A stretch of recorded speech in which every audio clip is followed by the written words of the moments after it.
Welcome, everyone. This is Magic and Mountains, the T.A. Barron podcast. And I have the great delight of conversing with my fellow Rocky Mountain artist, Carolyn Hunter. And I am so happy to be here with best-selling author and nature lover, T.A. Barron. We are here in my writing room right now with lots of books and manuscripts everywhere. Plus, I'd say a fair amount of fan art from all around the world. Oh yeah, I see wizard staffs, creatures like dragons and butterflies, pottery, paintings, and so much more in here. Basically, this is my version of Merlin's Crystal Cave. For making magic? That's right, the magic of stories. And today, we are going to talk about a character who's become, for me, much more than that. I would say this character has become both a mentor and a friend over the last 30 years. His name is Merlin. And for those of you who don't know, T.A. has written a 13-book series, the Merlin Saga, now being developed into a feature film by Disney. You've been writing and speaking about Merlin for 30 years. What inspired you to write about Merlin? Well, the answer to that is really easy. It's that he is such an awesome character. And that's why he has lived in our world of stories for now 15 centuries and counting. But for me, the discovery came when I was in my early 20s. I was lucky enough to win a scholarship over to Oxford, England. And I used to go for runs all the time up on the high hills around Oxfordshire. And on one of those runs, I discovered this gorgeous old English oak tree at the edge of a farm field. And it probably was 300 years old or more, had massive roots, big, beautiful, majestic branches, a fox's den underneath it. And I would often carry a book in my little backpack and sit under it and just read for an hour before running back. The view, by the way, was intense, too, because I was looking right down on the city of Oxford. So in the late afternoon light, those pink granite buildings would just shine. It was wonderful. But the very first book I read there was The Once and Future King by T.H. White, which, as you all know, is the first modern retelling of the Arthurian lore. And I completely fell in love with the character Merlin. Of all the characters in the whole Arthurian myth, there was no one who grabbed my mind and heart like Merlin. I loved him. And of course, the way life works, I had no clue at all that 20 years later, I'd actually get to tell a few stories of my own about Merlin and weave a thread or two into the tapestry of myth about this fabulous character. So 20 years later, what happened? What actually made you write these stories about Merlin? Well, it was a dream. And this dream is so vivid. It's like it just happened last night, even though it happened more than 25 years ago. And in the dream, I remember so vividly being frightened and feeling like I was drowning. And the dream was about a boy who is being drowned by the sea, and he was reaching. I remember one image of his hand reaching up out of the water, and that's all you could see of him above the water. And then finally the sea spat him out on this harsh, rocky coastline someplace. And even then, the sea is still grabbing at his torn tunic. Waves are trying to pull him back under the water. And he, with all of his strength, he crawls a little bit higher and then collapses on the shore.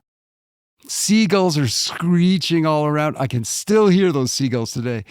And in that moment, he realizes that he's survived some sort of a terrible shipwreck and somehow been washed ashore.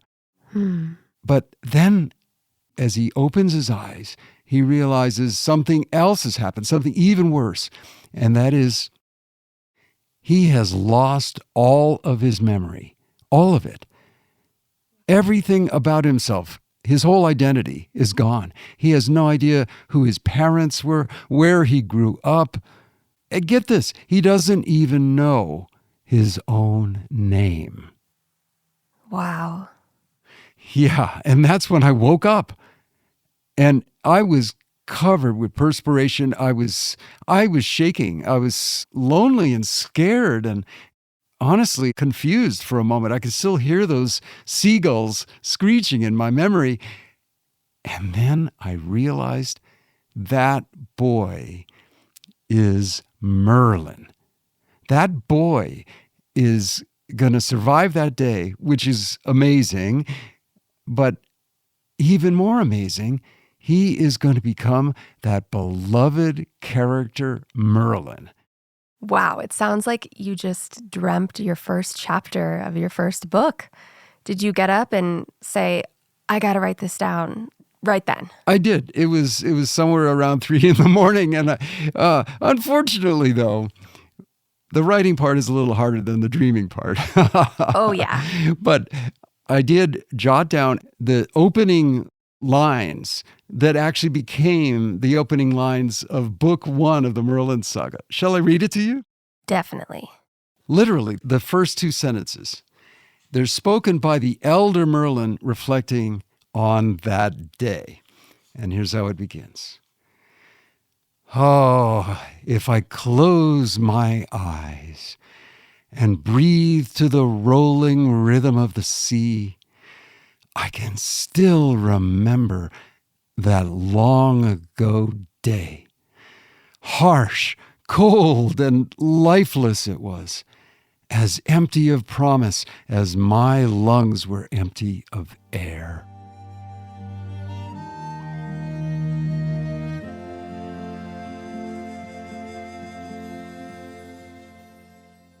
That's the beginning. Now, I will say there was a whole lot of work to do there, just even starting with that voice, because while I was pretty much into the voice of the elder Merlin, I had no clue about that young boy and his voice, the scared, lost boy who had just washed ashore, half drowned and barely alive. It took a long time, 3 full drafts, before I could tell the story in his voice. But I actually knew where I needed to start, and that's a huge thing. I did do some notes, and that's when I realized this is Merlin, for heaven's sakes.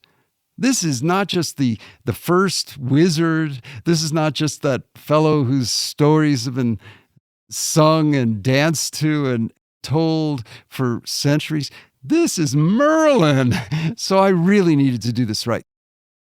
So I actually began a year-long quest of doing research about every single story I could find about Merlin.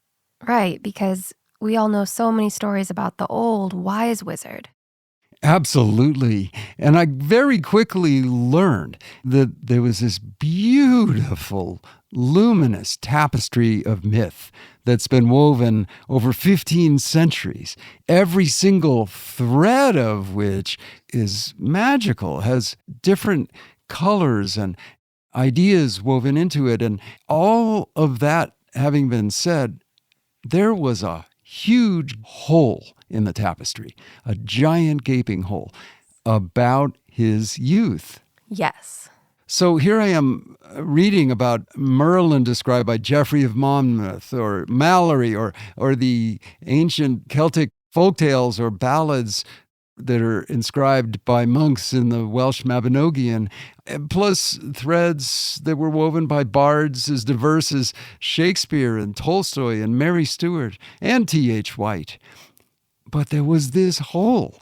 And as I realized, that's a great opportunity for a storyteller, weaver, to add a few threads.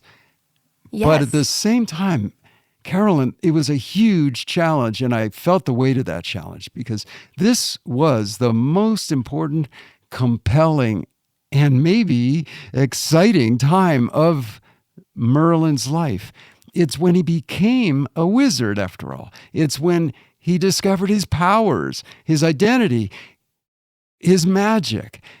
And on top of that, it's how he mastered those powers, how he learned about love and compassion, how he handled grief, how he became courageous, how he understood humility, how he came to know the darker sides of his own self so that he had that humility deepen and ultimately could become the great mentor to a young king named Arthur.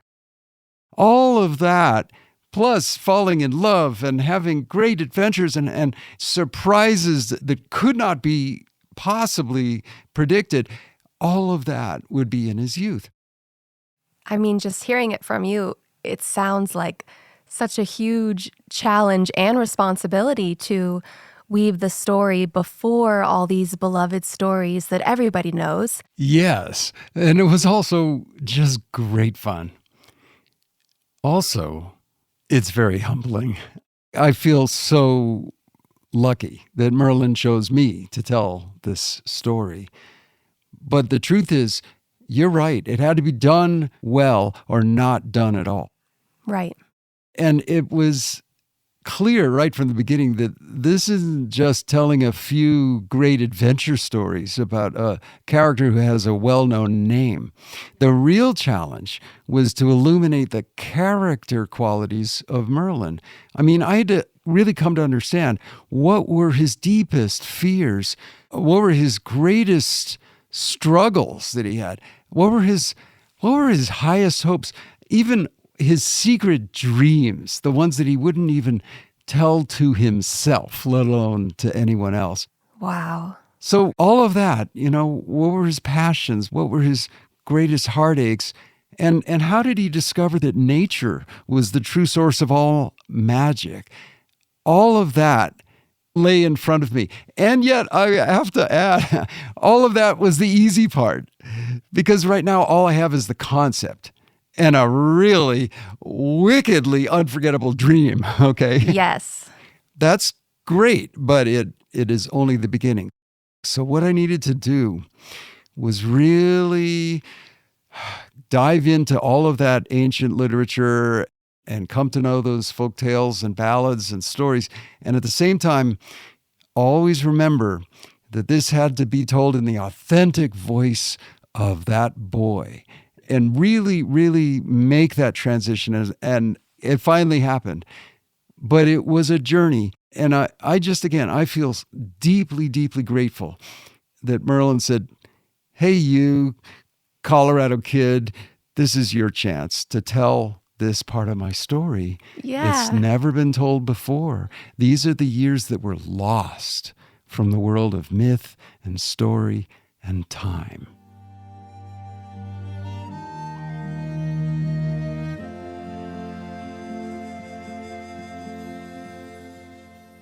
Gosh, why do you think that Merlin has such a hold on all of us across centuries and centuries? Why does he still have this power over us?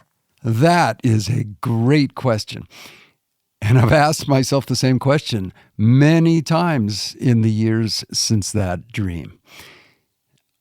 The answer, I think, has three parts.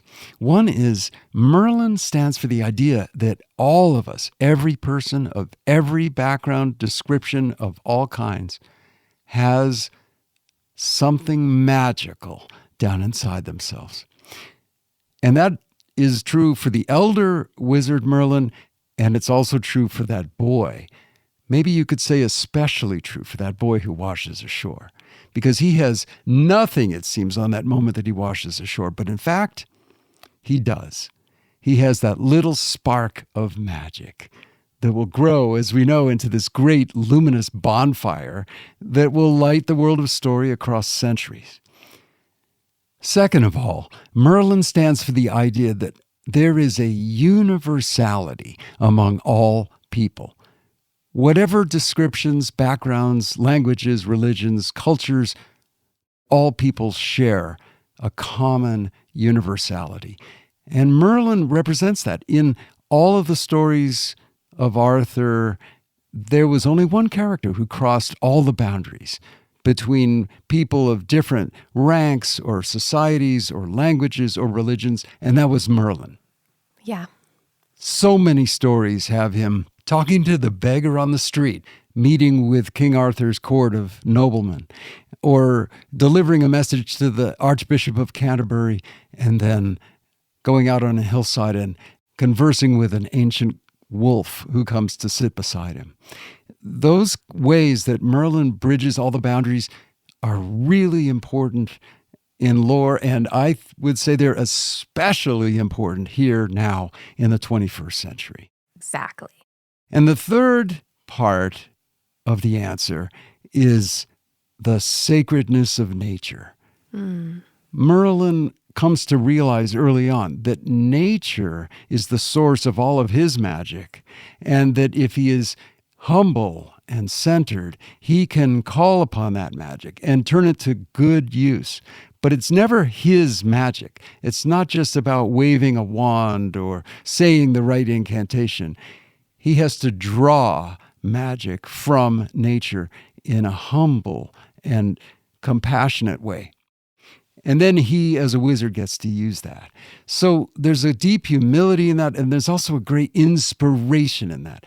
And I will say that for me, who also has gained enormous inspiration from nature, it was wonderful to write about this character who would discover that inspiration and feel the sacredness of nature all throughout his life. That's such a beautiful way to describe that. And this is another of Merlin's core qualities that we need more than ever today. I agree. Our environment is in trouble. Just look around us. We can see so many destructive human impacts on our forests, our rivers, our oceans, the air we breathe, plus climate change. Also the loss of so many beautiful species, our fellow creatures. So, of course, we need our science, we need good policy, but I think we need something else that Merlin can give us. We need to regain our commitment to the sacredness of nature, how it nurtures and heals and renews and inspires us. Merlin can be a terrific guide to us all in these ways.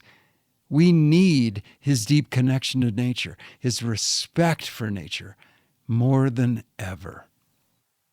We certainly do.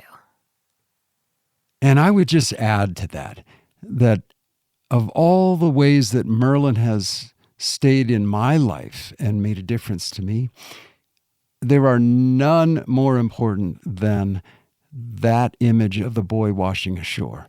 I've even come to call it the metaphor of Merlin, because all of us have difficult times. All of us feel washed ashore at some point in life. I sure know I have. Me too.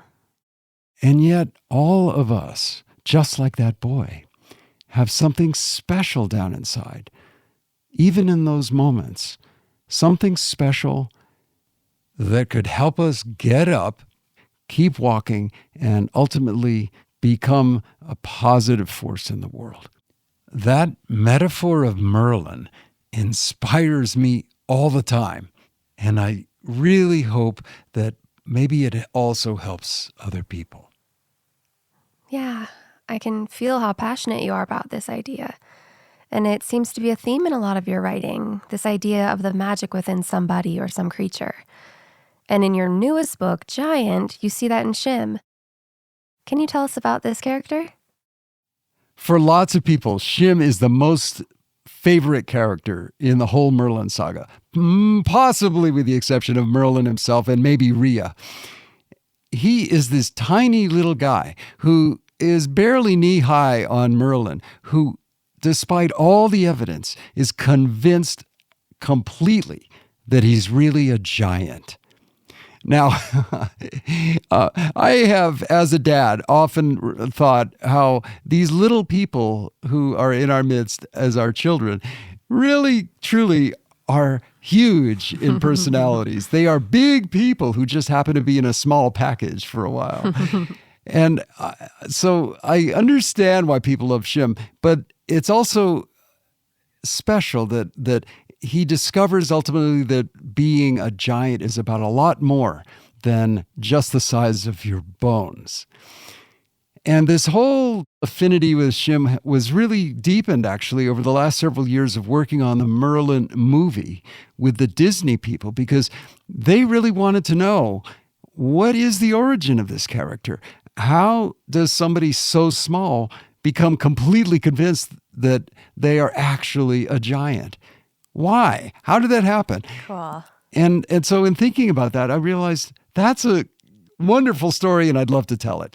So I made it a standalone book as the prequel to the Merlin Saga.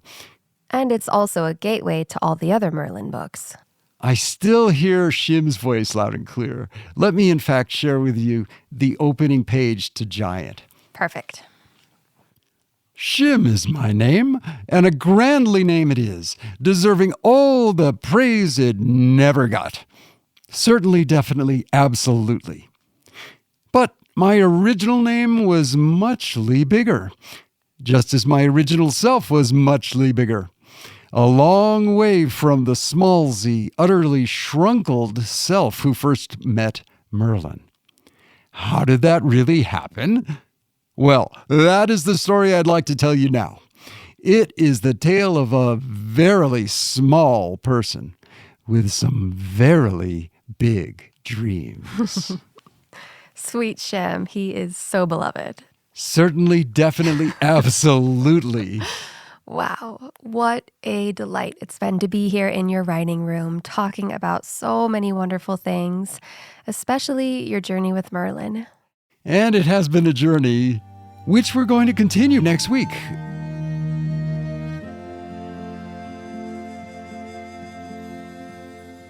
Our next episode will be a deeper dive into the history and lore of Merlin. We actually are going to welcome an awesome guest who is a worldwide authority on the legends of Merlin and the whole Arthurian cycle. And we're going to talk about Merlin not just as a mythic character, but as a historical figure. After that, we'll also have episodes in this season that are about the creative process, about the rich magic of nature, and we'll also have a marvelous guest join us on that one, and about young heroes, real-life young heroes, and the positive difference they're making in the world.